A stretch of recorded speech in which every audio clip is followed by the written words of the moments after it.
लोकसभा चुनाव करीब है और ऐसे में कई क्षेत्रीय दलों के अध्यक्ष दिल्ली में डेरा डाले हुए हैं। माना यह जा रहा है कि लोकसभा चुनाव से पहले एनडीए का कुनबा बढ़ रहा है। बीजेपी पुराने साथियों से हाथ मिला रही है। मकसद है अब की बार 400 पार। इसी पर देखिए एक रिपोर्ट।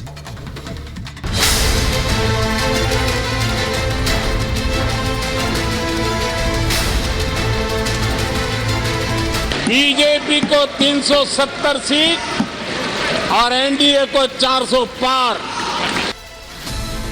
सदन में बोलते हुए पीएम मोदी ने लोकसभा चुनाव में अब की बार 400 पार का लक्ष्य रखा। 400 के टारगेट को हासिल करने के लिए बीजेपी के दिग्गज नेता एनडीए का कुनबा बढ़ाने में जुट गए हैं। बिहार में जेडीयू से हाथ मिलाया जा चुका है। आंध्र प्रदेश के लिए टीडीपी से बात चल रही है। पश्चिमी उत्तर प्रदेश में जाटलैंड में कमल खिलाने के लिए जयंत चौधरी को साधा जा रहा है। वहीं सूत्रों की माने तो पंजाब के लिए शिरोमणि अकाली दल से चर्चा जारी है। जहां इंडी गठबंधन में बिखराव है, वहीं बीजेपी क्षेत्रीय पार्टियों को साधकर मोदी 3.0 के सपने को साकार करने में जुटी है। यही वजह है कि कल से ही जेडीयू अध्यक्ष नीतीश कुमार और टीडीपी अध्यक्ष चंद्रबाबू नायडू दिल्ली में मौजूद हैं। 2019 में एनडीए से अलग हुए चंद्रबाबू नायडू का एक बार फिर गठबंधन में शामिल होना लगभग तय है।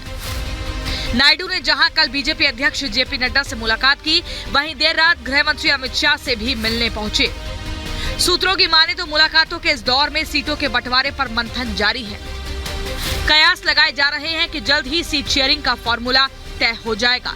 ऐसे में ये समझना भी जरूरी है कि आंध्र प्रदेश में गठबंधन से बीजेपी और टीडीपी में किससे फायदा ज्यादा हो सकता है। आंध्र प्रदेश में विधानसभा चुनाव भी होने हैं। ऐसे में टीडीपी के लिए वाईएसआरसीपी से अकेले टकराना आसान नहीं होगा। ऐसे में टीडीपी लोकसभा में बीजेपी की मदद के लिए तैयार है। पवन कल्याण की पार्टी पहले ही एनडीए का हिस्सा है, जिनकी पार्टी का दबदबा गोदावरी जिलों में अच्छा खासा है। एनडीए में शामिल होने की वजह से जेएसपी का साथ भी टीडीपी को मिल जाएगा।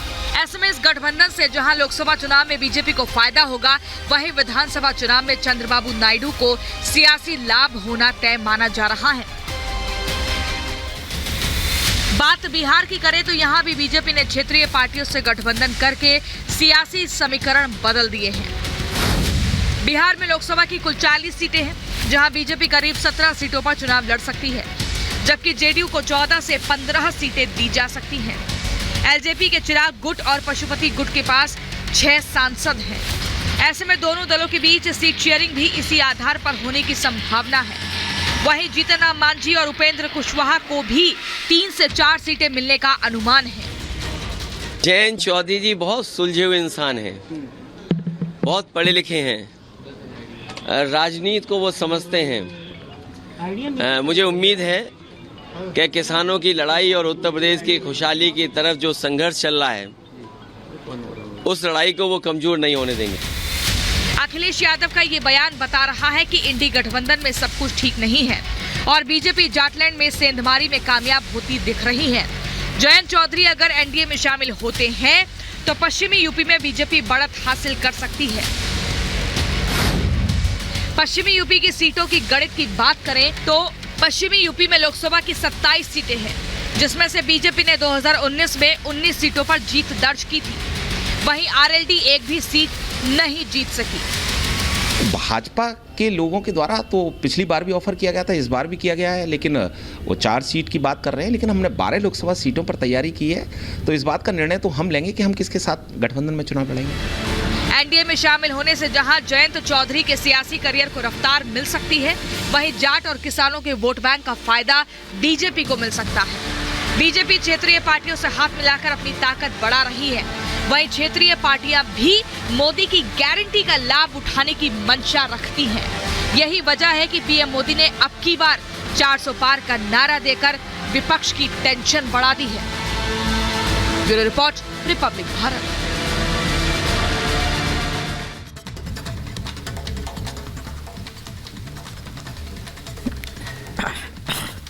तो लोकसभा चुनाव का जिक्र हम यहां पर कर रहे हैं, जहां पर लोकसभा चुनाव नजदीक है और उससे पहले गहमा गहमी का जो दौर है वो लगातार देखा जा रहा है। वो इसीलिए क्योंकि तमाम जो क्षेत्रीय दल हैं वो दिल्ली में डेरा जमाए हुए हैं और दिल्ली में डेरा जमाने की वजह से जो सुगबुगाहट है सियासी गलियारों की दल गठबंधन कर सकते हैं एनडीए के साथ, ये सुगबुगाहट भी बहुत ज्यादा तेज होती जा रही है। क्योंकि माना यह जा रहा है अनामिका कि बीजेपी जिस लक्ष्य को लेकर चल रही है कि इस बार 400 पार, वो कहीं ना कहीं पूरा होता नजर आएगा जब तमाम जो क्षेत्रीय दल है एक साथ होंगे। और अखिलेश यादव ये कह रहे हैं कि पूरा भरोसा है। जयंत चौधरी बहुत सुलझे हुए आदमी है राघवेंद्र, अखिलेश यादव को अभी भी जयंत चौधरी पर पूरा भरोसा है, जबकि खबरें कुछ और हैं, वो किसी और तरफ जा सकते हैं। जी, भरोसे का कारण उनका यह है कि अभी कुछ दिन पहले जयंत चौधरी अकेले आए थे लखनऊ में और अखिलेश यादव के घर पर उनकी मुलाकात हुई थी, लंबी बातचीत हुई थी और बिना मीडिया से कुछ बोले जयंत चौधरी यहां से निकल गए थे। अंदर खाने क्या बात हुई कुछ नहीं, उन बातों को लेकर अखिलेश यादव उन पर विश्वास कर रहे हैं। लेकिन ये राजनीति है। आपने देखा है कि जिस तरह से नीतीश कुमार ने रातों रात करवट बदली है, आज वह बीजेपी में आ गए हैं, एनडीए में शामिल हो गए हैं और तमाम नेताओं से मिल रहे हैं। इससे तमाम नेताओं के अंदर अब चिंतन का भाव हो गया है कि जब नीतीश कुमार जैसे नेता अगर रातों रात इस तरह फैसला ले सकते हैं तो हम लोग क्या अपने कैरियर को देखते हुए, अपने राजनीतिक भविष्य को देखते हुए क्या फैसला नहीं ले सकते? कहीं ना कहीं नीतीश कुमार का आना और जयंत को काफी प्रभावित कर रहा है, इसीलिए ये बातें निकली है। जयंत निश्चित रूप से बीजेपी के संपर्क में है और यह प्रयास बीजेपी का आज से नहीं है, लगभग साल भर से यह चल रहा है। साल भर से बातचीत चल रही है, लेकिन अब बातचीत की जो दौर है वह लास्ट स्टेज में चल रही है। कहीं ना कहीं बातचीत जिस तरीके से राघवेंद्र लास्ट स्टेज में चल रही है, देखना होगा कि लास्ट स्टेज की बातचीत रंग लेकर आ पाती है या फिर नहीं आ पाती है। उत्तर प्रदेश और देश में किस तरीके से नया बदलाव देखने को मिलेगा ये आने वाला वक्त बताएगा। लेकिन बात यहां पर कांग्रेस की भी कर लेते हैं, क्योंकि कांग्रेस अक्सर ये कहती है कि उनकी पार्टी में लोकतंत्र है, लेकिन उन्हीं की पार्टी के वरिष्ठ नेता आचार्य प्रमोद कृष्णम की बात कर लीजिए तो वो राहुल गांधी से मुलाकात करना चाहते थे, लेकिन मुलाकात के लिए उन्हें समय नहीं मिल पाया। यही एक बड़ी वजह है कि कांग्रेस के इसी कल्चर से नाराज अब आचार्य प्रमोद कृष्णम की बीजेपी में जाने की अटकलें और भी ज्यादा तेज होती जा रही हैं। क्या है ये पूरी खबर, इस रिपोर्ट के जरिए देखिए।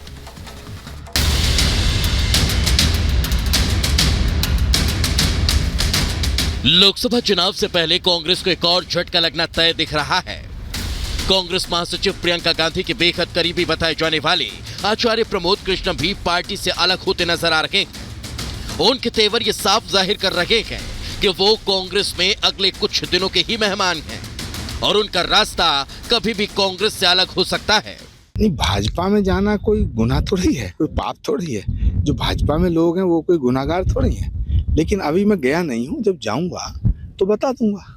अभी मैंने ना कुछ छोड़ा है ना किसी को पकड़ा है।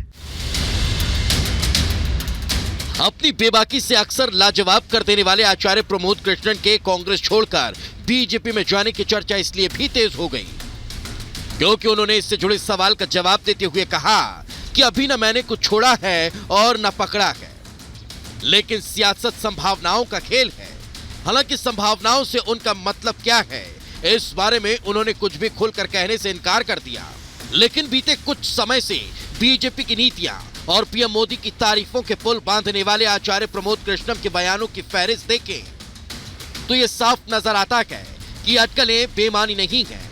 खासकर अभी हाल ही में जिस तरह से आचार्य प्रमोद कृष्णम ने प्रधानमंत्री नरेंद्र मोदी और रक्षा मंत्री राजनाथ सिंह से मुलाकात करके उन्हें कल की धाम के शिलान्यास कार्यक्रम में आने का आमंत्रण दिया, उसके बाद सियासी हलचल तेज हो चुकी है।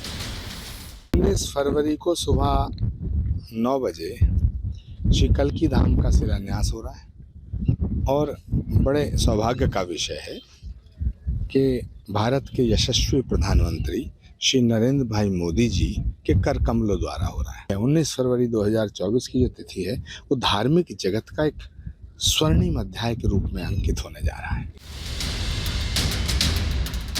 बीजेपी की विचारधारा पर पूरी तरह से फिट नजर आने वाले आचार्य प्रमोद कृष्णम को लेकर यह कयास इसलिए भी सटीक लगता है क्योंकि एक तरफ जहां यूपी में कांग्रेस पूरी तरह से सपा के साथ गलबैयां कर रही है, तो वहीं आचार्य प्रमोद कृष्णम अयोध्या में राम मंदिर जाने से इनकार करने वाले सपा नेताओं की तुलना राक्षसों से कर रहे हैं। उन्होंने समाजवादी पार्टी के नेताओं को रावण का वंशज बताते हुए ये कहने से भी गुरेज नहीं किया कि जो भगवान के काम का विरोध करते हैं वो सभी आसुर प्रवृत्ति के होते हैं हालांकि बात और है कि कभी इधर कभी उधर नजर आने वाले जयंत चौधरी और शिवपाल यादव को लेकर उन्होंने कुछ भी कहने से इनकार कर दिया। ये तो राक्षस लोग हैं, आसुरी शक्तियां हैं, दुष्ट हैं, ये सब रावण के वंशज हैं। ये भगवान के काम का विरोध ही करेंगे। भगवान के काम का जो विरोध करता है वो असुर है, जो भगवान के काज करता है वो सुर है। बाकी तो कहीं कुछ है नहीं, ये तो शास्त्रों में लिखा हुआ है। आपको बता दें, आचार्य प्रमोद कृष्णम कांग्रेस में हिंदुत्व का प्रखर चेहरा माने जाते हैं और वो बेहद बेबाकी से अपनी राय रखने के लिए जाने भी जाते हैं। लेकिन उनका आरोप है कि पार्टी जानबूझकर उन्हें दरकिनार कर रही है। ऐसे में इस बात को लेकर चर्चा तेज है कि हिंदुत्व का प्रखर चेहरा माने जाने वाले आचार्य प्रमोद कृष्णम की सही जगह बीजेपी है। बहरहाल उम्मीद है जल्द ही यह सस्पेंस खत्म होगा और साफ हो जाएगा कि आचार्य लोकसभा चुनाव में किस खेमे में होंगे। Bureau report, Republic Bharat.